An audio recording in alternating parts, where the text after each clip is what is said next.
Welcome back to another session of Inside the Tape, brought to you by the Inside the Birds podcast network. I'm former Eagles player Clay Harbor, and I am joined by my co-host, as always, Greg Cosell. And we're here. We're going to talk about everything we saw on tape from the Rams game the Eagles just played, and then we're going to take a little preview into the New York Jets, what to expect going into next week.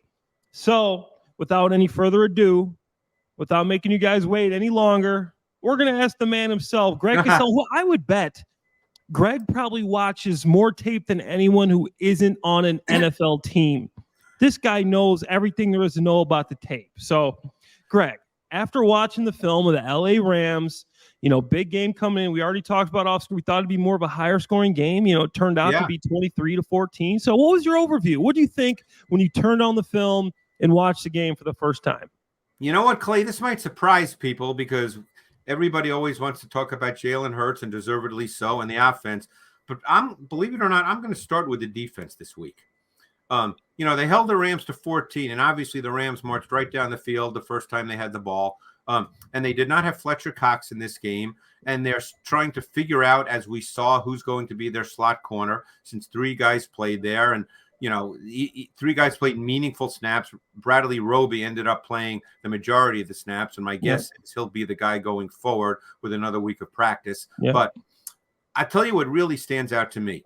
I think this defensive line is really a lot of fun to watch. I mean, as I said, they did not have Fletcher Cox, who I thought had played pretty well through 4 games. I'm sure you would agree. I think the tape tells that he had played pretty well. But they have so many moving parts with a number of players that can line up in multiple positions depending on what the front call is, that we saw Brandon Graham. Who would have thought 5 or 6 years ago Brandon Graham would get meaningful snaps as a one technique? You would never have thought that, right? I mean, and he does. And Milton Williams, who I think is having an outstanding season, somewhat overlooked because obviously Jalen Carter is a man-child. But I think Milton Williams has really played well. I mean, he lines up at every D tackle position. This week he played wide 9 defensive end, which he's done before, by the way. Josh Sweat, we know, and I thought Josh Sweat overall had an outstanding game. Yeah.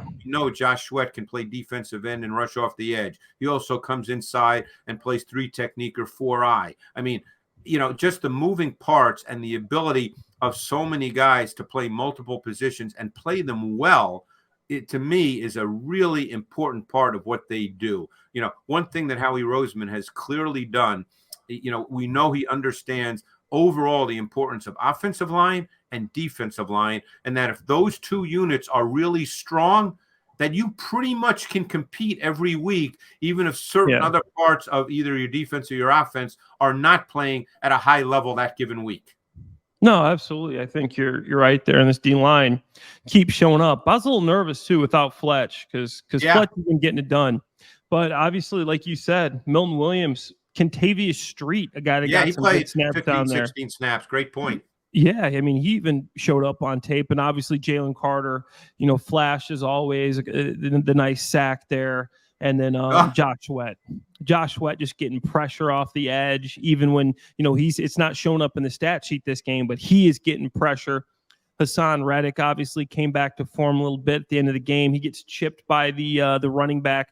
And running back kind of gave him a little boost around the edge there to give him that sack. So I thought that was interesting as well. But, my overview is, as a guy that's played with Stafford, I thought that he would he would have more of an opportunity to score some more points, just because I know how diligent he is on the film and knowing that there's nobody in the slot there to really guard Kupp. And obviously when they started off the game, that was an issue, realizing that, the first 2 guys they threw at him really couldn't hang with Cooper Kupp. And obviously I like the job Roby did there at the end, finishing up, because you look at the first half and the second half, I mean, there's basically like 2 different ball games. So let's start off on, we like to make our way through the position groups. So what was your thoughts on the defensive backfield, since we're talking about that?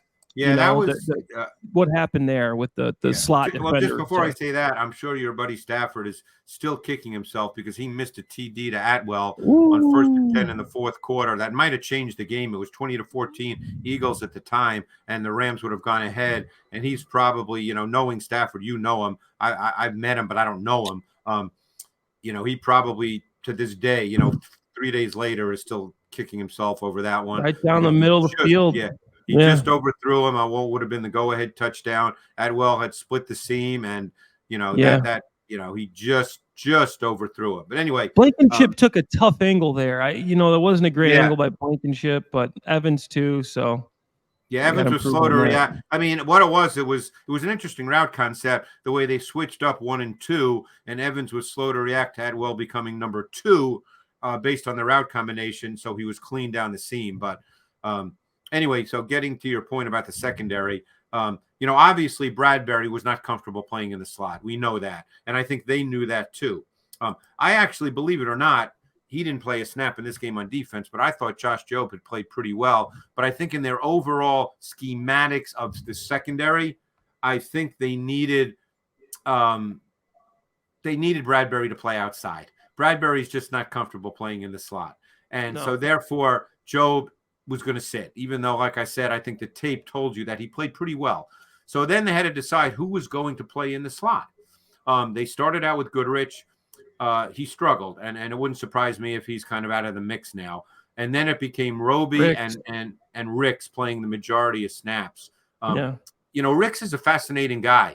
Ricks was a big-time recruit who initially went to LSU and started early in his career.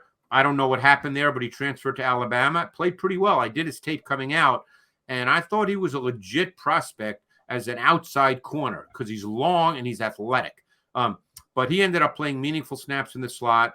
Roby, they used quite a bit, Clay, as you know, as a blitzer. So I don't know if they gave Roby like a certain, package. Hey, here's what you're going to do because he had just gotten there. But don't forget, as we discussed last week, he had played in the slot the previous number of years in New Orleans, so this is not new to him. No. And I think he'll end up being the guy with his experience, obviously they're not playing, and we'll get to this, a dynamic passing offense this week, but the following week they're going to play Miami, and you need experienced guys who have seen things in this league. So my guess is Roby will end up being their slot corner. Yeah, looking at the game, I mean, Slay and Bradberry don't seem to be playing, to me, at the same level as they were last year. I mean, Bradberry, on both touchdowns, I think he was the culprit, if I'm not mistaken there. And then I'm trying to remember the play. Oh, Bradberry got beat definitely on the fade to Nakua for sure. That was just pure one-on-one. And the first one was to Atwell, right? Yes, because he's the right corner. Yeah. That play was a little different, as I recall. I'm trying to remember the specifics of it. But, it was to the right side of the defense. So, but, I don't think that, to be honest, I think your point is 100% correct. I don't think either Slay or Bradberry has played at the level that the Eagles would like to see them play up to this point. No, last year, to me, last year, they're lockdown guys. You could count on them. I mean, whoever they're guarding, you saw obviously Cooper Kupp got the better of Slay on that one deep corner route on the outside. Great route. You can appreciate that as the guy who ran routes. His ability just to use his, to stick with whatever foot is required based on the route is high level, don't you think? Oh, yeah, it's great. It's a beautiful thing to watch, man. I love seeing that. I mean, that's how you teach. That's teach tape right there. He gets him in a trail position, and he gives him a little wiggle and a stick, and Stafford puts it where it needs to be. But I don't think you saw a lot of that. I know it's Cooper Kupp, but he is coming off an injury. You saw a lot of that happen to Darius Slay in the past couple seasons. So I look for them to pick it up as the season goes on. And like we said, I think we found our slot guy because, Eli Ricks and, when you're trying to put undrafted free agents at slot corner against some really tough competitors, and everybody's so good at finding mismatches. And there was a few times you ended up having Nick Morrow and Cooper Kupp. And Nick Morrow. I remember that. Yeah, that's all done. That's formations and motion and movement, and that happens once in a while. Yeah. But I still think your point's a really good one. And when they play look, we'll get to the Jets, and look, it's the NFL. No game you can take for granted. Things can happen. So I'm not saying we're looking past the Jets, but based on track record, the Jets are not an explosive pass offense and are not likely to all of a sudden be that on Sunday. But then they've got Miami, and then, when they come out of their bye, they play some big-time teams. They're going to have to be buttoned up at the corner position. And I think overall, both outside corners, veterans who've had a lot of success in this league but are now over 30, they're going to have to play at a higher level.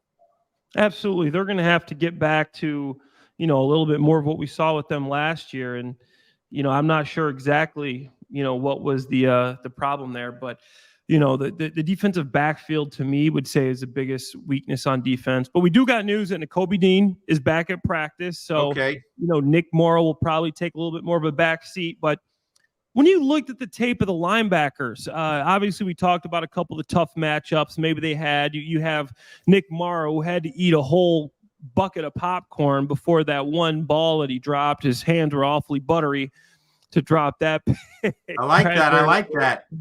Like, man, you have to make that catch. But what do you see from Cunningham, Morrow, from the linebackers in this game when you watch the Rams on tape? I got to tell you, Clay, I think they both played well. Now, Cunningham was a starter anyway, even before Nakobe got hurt. He's a great run defender. He's long. He's athletic. He has range. He has a knack for kind of avoiding blocks without losing his gap integrity. I think Cunningham is a really strong run defender. Not as good in pass coverage, but a very strong run defender. And I think Morrow has played well. I mean, again, I'm not there every day in practice. I certainly wasn't there every day in training camp. So they obviously feel that Nakobe Dean was a better player than Morrow. So I assume Dean will come back and start with Cunningham. But I don't think Morrow hurt this defense at all. I think he played well. They used him at times as a blitzer, which, by the way, Dean was an outstanding blitzer at Georgia, so he can probably do those things as well. But I don't think linebacker was a weakness at all with Nakobe Dean being out. I think those guys held their own really, really well. Yeah, Greg, I mean, I agree. I think Morrow did an admirable job, stepping in from being on the practice squad. And I think what he did do, if the Eagles try to sneak him back to practice squad this year, I think with some injuries going around the linebacker position, there might be a chance that he gets picked up somewhere. A team that's needing a linebacker. You look at the film, look what he was able to do. They say, hey, this Nick Morrow guy can play a little bit. Him last year in Chicago, he led them in tackles with, I think, close to 120. And again, that doesn't automatically mean a guy is a great player, but it certainly means that he's around the ball enough. I mean, again, There's different ways to judge linebackers and evaluate them, and tackles is not the only category, as you well know, from playing in the league and knowing, having to study linebackers. But it certainly means that he was around the ball quite a bit. Yeah, he's a guy that, in the NFL, obviously everybody's a professional football player, but he's a guy, even the guys on the team say that's a pro. He's not going to do anything crazy. He's a guy that's going to stick around. Next thing you know, Nick Morrow's been in the league for 10 years, and he's never been a superstar, but he's going to play special teams. He bounces around a practice squad. You need him, guess what? He's up the next week. He's making plays. He's ready to go. He's a guy that's in the book, that knows what he's doing, that's not going to be out of position. To me, Nick Morrow's a pro, and if this was his last time starting the season, I think that he helped himself, and obviously he did his part right, man, and he helped Clay, I love hearing you say that. I mean, obviously, I'm not a former player, so maybe my opinion doesn't mean anything in this regard, but I love those kinds of players. For a guy who's watched tape for years, the guys who played 10, 12 years, they're never going to, be an all-pro. They're not Hall of Famers, but, you played a good number of years to be able to do that and to play and be available, and when you're called to do a good job, that takes a lot because, guys like that, you don't know each week how many snaps you're going to play, when you're going to be up. I mean, there's a lot that goes into that people have no idea about.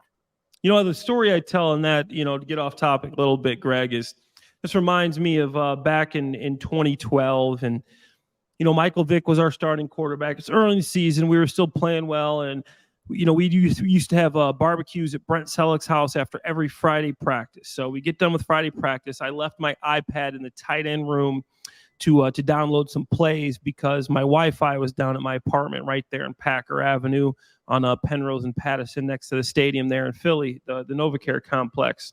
I go to Celix, I go back home, and probably about 4 hours later after practice, everybody's gone. I go back to pick up my iPad that has the plays downloaded, and I go to walk in the tight end room. I hear somebody in there.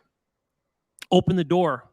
It's one of our players. He's still sitting there. He's drawing up coverages. He's writing down, taking notes, and that was Nick Foles. And wow. I go, Nick, what are you doing, man?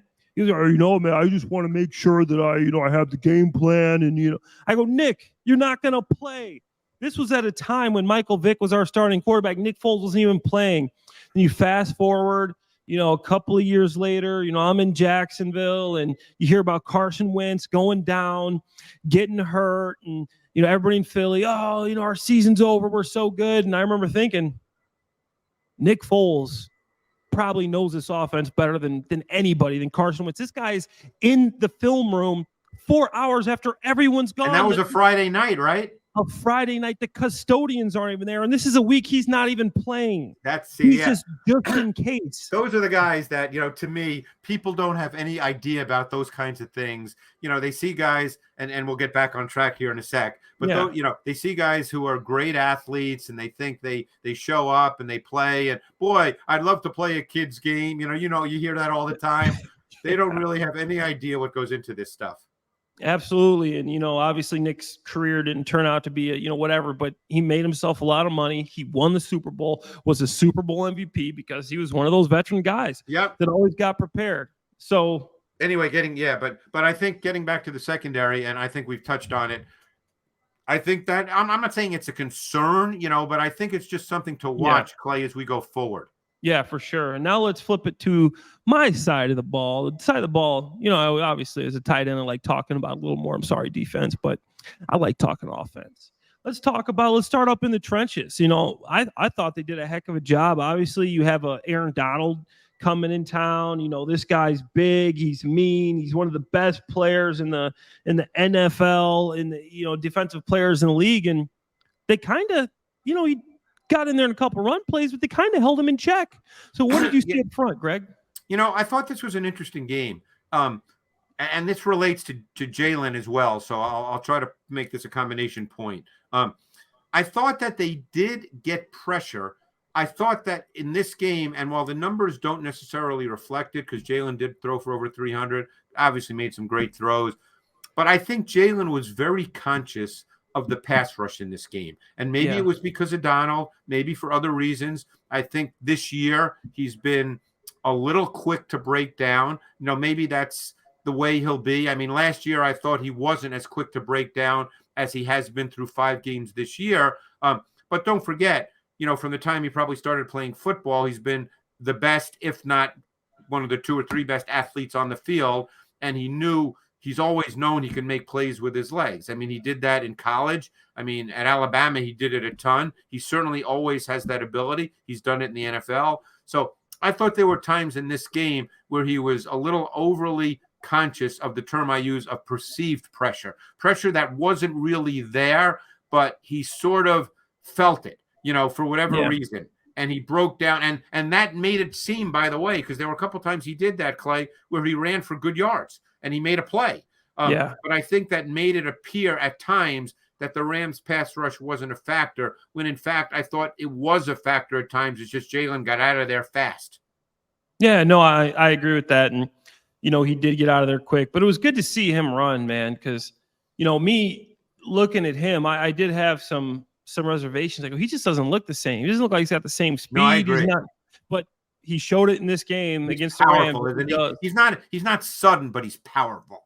He is a powerful dude. And, they put in some new plays in the playbook where it's actually like quarterback counter, quarterback power. And it's not just the zone read stuff that he does such a good job of actually running. And obviously they have Aaron Donald rules. I mean, you saw it. They're making sure they're double teaming him. Everybody's talking about the play where Lane Johnson chases Aaron Donald all the way across the formation on that pass pro. But, obviously I think they did a good job with their Aaron Donald rules. What they're doing there is in practice, they're putting a 99 jersey on a guy. Yeah. And they're saying, this is Aaron Donald. Okay, so here's our rules. Whenever Aaron Donald is on the line, we're going to double Aaron Donald. I don't care what our play is, what our zone scheme says. We're going to make sure we're getting two hands in Aaron Donald. We're going to chip him, and we're going to make sure that we got eyes on this guy, and he's not going to wreck the game. And I think they handled that game plan well. I think they did a good job of that. No, I agree. You have to be conscious. You have to deal with him as a special player. You can't just line up and play and expect good things to happen. But, I think, the thing is they've got really good skilled players. I tell you what play I thought was really, really good by Jaylen Herz, okay? You know how everybody talked about Dallas Goedert and the whole deal, and you had to get him involved? Well, there was a play, it might have been the third play of the game, where he hit Goedert on a screen for 19 yards. Do you remember the play? Yep. That was a check by Hertz. That wasn't a play designed for Goedert. And I thought that really said a lot, about Hertz and about his approach, because the Eagles were in 12 personnel, meaning one back too tight. And the Rams were in their base 5-2 front. I call it a 5-2, not a 3-4, because it's really five guys on the line of scrimmage. So I call it a 5-2. And they had their outside linebacker initially aligned over Goedert, okay? So they had a light box. And I guarantee that there was going to be a run play. And then Young, who was the outside linebacker over Goedert, he walked back into the box. And the safety to that side stayed deep. So the safety over Goedert, who was in the slot, was probably 10, 12 yards off the ball. And you could see Hertz touch his face mask. And all that stuff about the signals and all that. And he checked to throwing that screen to Goedert, and it went for 19 yards. And I just thought early in the game, because early in the game, you're scripting plays. You know that. And you come out and you're expecting in a normal down and distance to run particular plays. And I just thought Hertz's awareness of what he was seeing to check to that was really smart. Yeah, a guy that I played with that used to do an awful lot of that was Tom Brady, man. And, obviously I'm not saying Jalen Hertz is Tom Brady with the way he could check the offense, but similarities there. He sees a play that he thinks can be successful. Tom is going to check it. You got to go to the offensive. You got to go into the huddle. You get the play there, but you got to know there's a 50% chance Tom is about to call something else at the line of scrimmage. You don't know what he's about to call. He could throw anything at you. He can make you do a double move. He could check it to a run. He could check it to a pass. You got it, and that's the same thing you see Jalen growing into.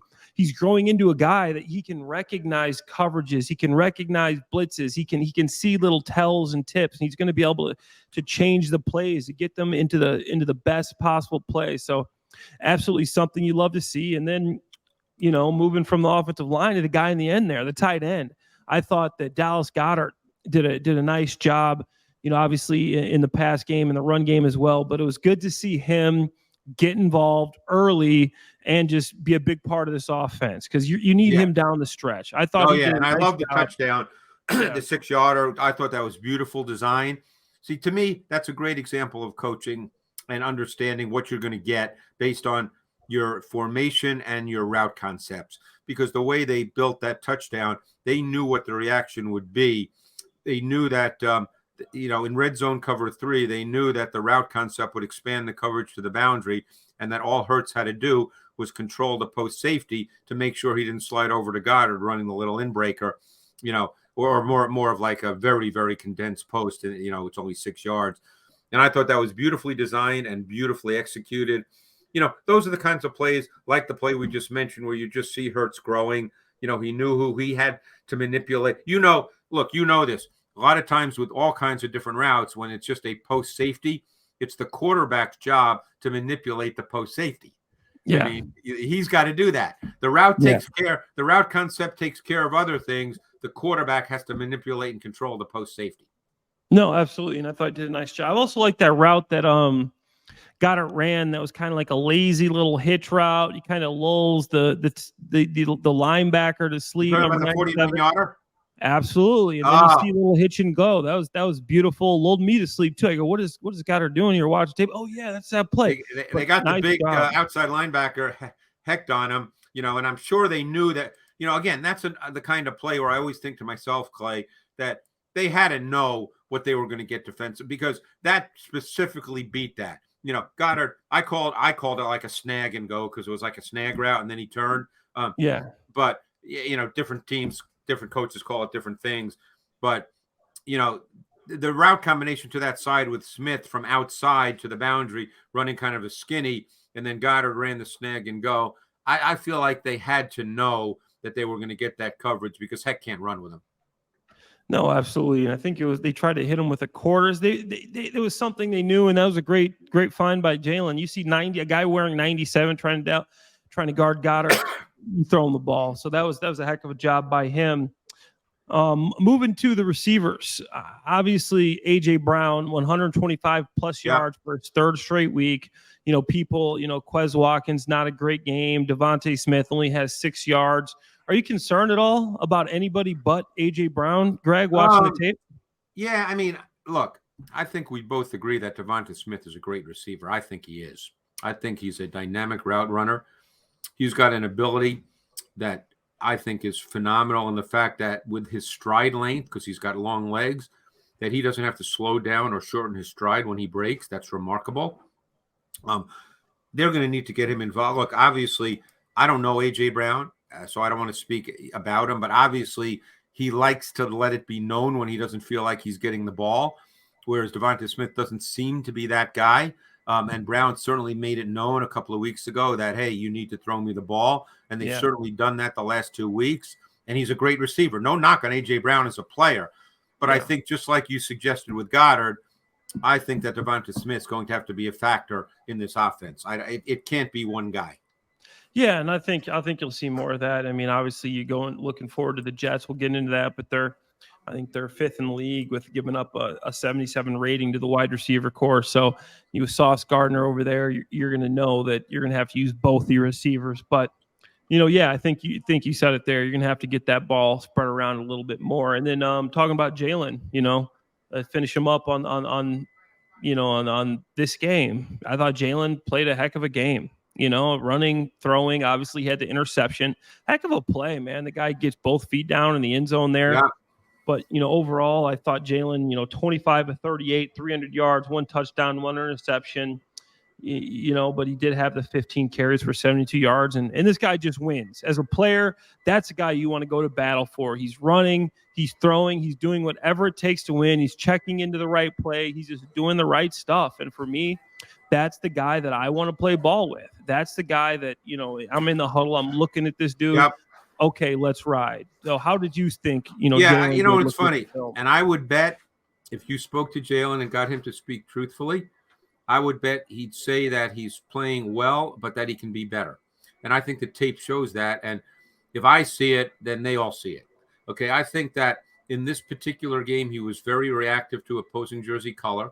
Now, he can compensate for that because he can then run for 15 yards and get a first down. I always wonder, Clay, how that's coached. Do they say, hey, you reacted too quick, or do they say, great play, Jalen? I don't know the answer to that. They probably say, great play, Jalen. But anyway, I think he would tell you he can play better. But the fact is, he makes really good throws. The running element is a big factor, as you know.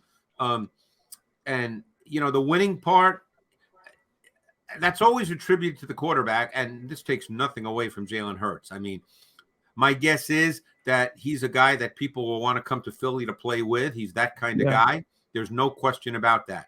But this team is really good on both lines. And like I said, I think that is always the deodorant for this team. If things are not going great, they can dominate with each line. But, when you win, what is it, 21 or 22 that you just said? Is that what it is? Yeah, it's like, yeah. That's hard to do in this league. And the quarterback is, the most important player, surely. So you can't take anything away from Jaylen Herz. I mean, he's a guy you want to line up and play with. For the most part, he doesn't turn it over. And that's something that's overlooked a lot with quarterbacks. There's a lot of guys who make big plays, not a lot, but some quarterbacks are playmakers. Jalen is that guy at times, but he doesn't really turn the ball over very much. And that's really important. Yeah, absolutely. And that's one of the most important things when obviously we talk about looking at wins and losses is the game. If you look at a game, any given game, whoever wins a turnover battle, most of the time is going to win the game.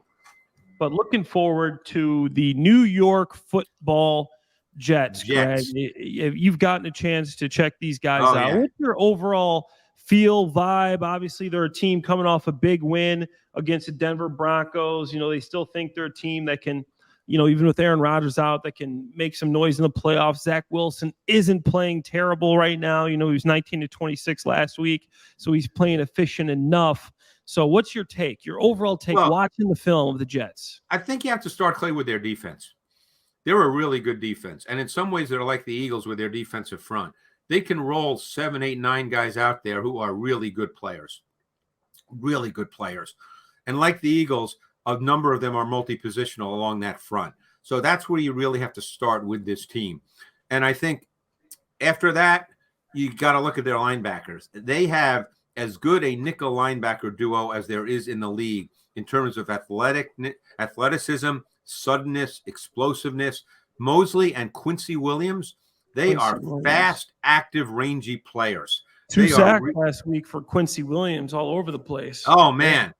And they don't blitz a lot, but when they do, they're really good at it. And then you get to the secondary. Now, just so people understand, because there's a lot of misinformation about this, Sauce Gardner is not a matchup corner. He plays on the left side of the defense, I would say 99% of the time. DJ Reed, who'll be back this week, I believe he practiced today.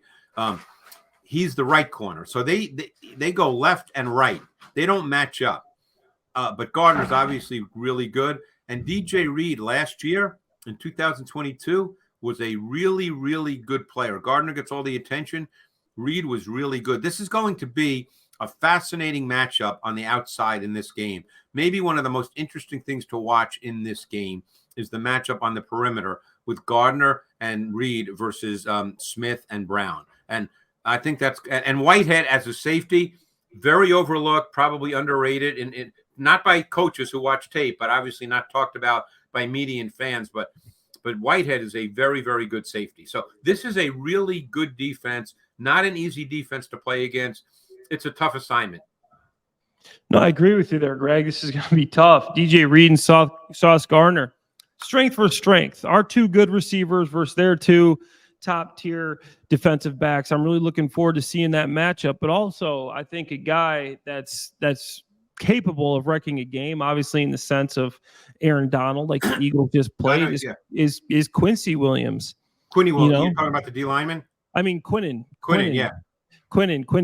Williams is a guy that can really wreck a game down there in the D line, man. And he's a guy that you got to be accounted for. You got to know where he's at all times.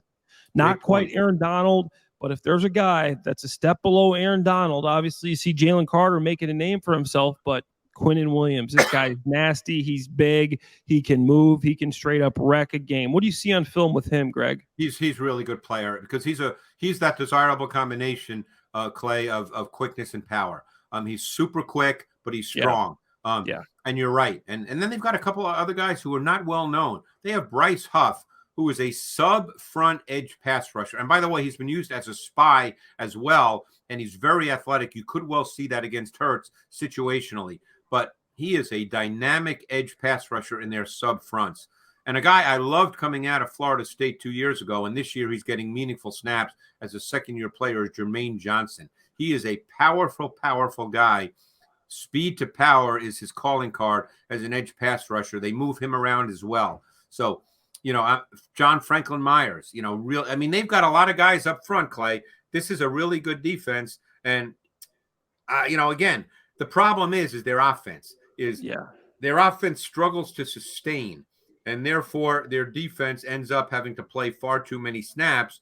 And you know how the Eagles are. If they start getting a defense that has to be on the field for a long time, it starts to wear them down. But if we just transition to their offense, look, the Eagles have the best run defense in the NFL. Teams have not had many rushing attempts against the Eagles. I think they've allowed the 3rd fewest rushing attempts in the league because they get ahead. And teams give up on the run. And they don't have success even when they do run. But the Jets have to find, if they're to stay in this game, and I'm not sitting here saying whatever the score is going to be, I'm not good at that. But if the Jets are to really stay in this game through 4 quarters, they're going to have to find some way to run the ball, whether it's deception, misdirection, gimmick play. They're going to have to find some way to run the ball. Now, Breece Hall is a really, really good back. Really good back. But, look, I doubt he's going to go for 22 for 177 like he did last week against Denver. But they need to find some way to sustain offense a little bit running because, to be honest, based on tape, while Zach Wilson is a little better, that's not the standard. He's just not good enough right now to compete over 4 quarters against this kind of defense. No, absolutely. And the Eagles are holding running backs to 3.1 yards per carry this season in the NFL. And that's just not second best in the NFL. Yeah. 3.1 yards per carry. I mean, it's the second best team in the NFL. You're not going to run the ball against the Philadelphia Eagles, in my opinion. Just not going to do it. So they're going to have to try to rely on Zach Wilson. And it won't, won't happen. And I think we both know that. We're trying to be kind, but the tape tells you that he's not ready for it. I mean, he's better. Let's put it this way. You can put him out there now. I mean, I hate saying that because I don't like to, criticize people, but I'm just responding to the tape. Before the last 2 weeks, you felt like you couldn't even put him out there. Now, at least you feel like you can put him out there. No, I completely agree with that. And I think that, you get a little pass rush from this guy. This should be a game where the Eagles can create some turnovers. They've dropped a couple interceptions last week. They've had some opportunities, but this week is a week I think that they create some turnovers because after they stop that run, you're giving up 3.1 yards per carry through 5 games. This isn't 1 game, 2 games. This is through 5 games. The second best team in the league. They're going to have to throw the ball, and Zach Wilson just hasn't showed me. He looked decent through the Kansas City game, I'll be honest. But besides that, he hasn't shown me that he is capable of doing that. So the tape tells me, Clay, that they probably tell him, my guess is they do, that, hey, if your primary's not there, if you don't see it, just check it down. He's not really going to be going through progressions. He's not going to be reading things out. And keep in mind the other thing is their offensive line just suffered a major injury with Vera Tucker out for the season at right tackle. They'll have a backup right tackle. Their whole line has been a work in progress. It just doesn't set up well offensively for them in this matchup. No, I don't think it does. And I think the Eagles will have a decent chance to attack them with Dallas Goedert. The New York Jets through 5 games are giving up a 108.9 rating to opposing tight ends, and that's just in time for Dallas Goedert to capitalize off of them. I think they have really good cornerbacks, and obviously, we talked about they do have a good group of linebackers and good group of safeties, but for some reason, tight ends just seem to get open against these guys. I think this could be a big week for Dallas Goedert to get open. Yeah, I mean, these guys. You played in the league for a long time. We can just dissect this game on paper and the way we've just done it. You still got to play, and crazy things can happen. But you just look at this game, and you struggle to find a way the Jets can consistently move the football on offense. Yeah. All right, Greg. Well, that being said, is there anything else you want to touch on in this Jets matchup? I think we're good. I think we touched on everything, and I enjoyed our little tangent about those kinds of players that play in the league because like I said, I just have great respect for those guys. Absolutely. So Greg is obviously predicting a Birds win. Me, myself, I'm taking a Birds by 7. Zach Wilson just can't get it done against this Philadelphia Eagles defense. And I think the Eagles will find a way against a tough defense to move the ball, to score some points, hopefully play a little better in the red zone. Eagles win, fly, Eagles fly. There you go. Yep. And that'll do it from myself, former Eagles tight end Clay Harbor, and Greg Cosell, tape whiz, the guy who watches more film than anyone, minus Nick Foles in the film room, for this session. Hey, I'm here on Saturdays and Sundays, Clay. Hey, I'm maybe not at Friday night at 11 o'clock, but I'm here on Saturdays and Sundays. Greg is definitely putting in that overtime too. Nick, if you're listening to this, you're not the only one getting in that extra work. Greg's in there with you. But thank you guys for listening. From myself, Clay Harbor, and Greg Cosell, it's another episode of Inside the Tape, brought to you by Inside the Birds podcast, and we will talk to you guys next week. Thank you.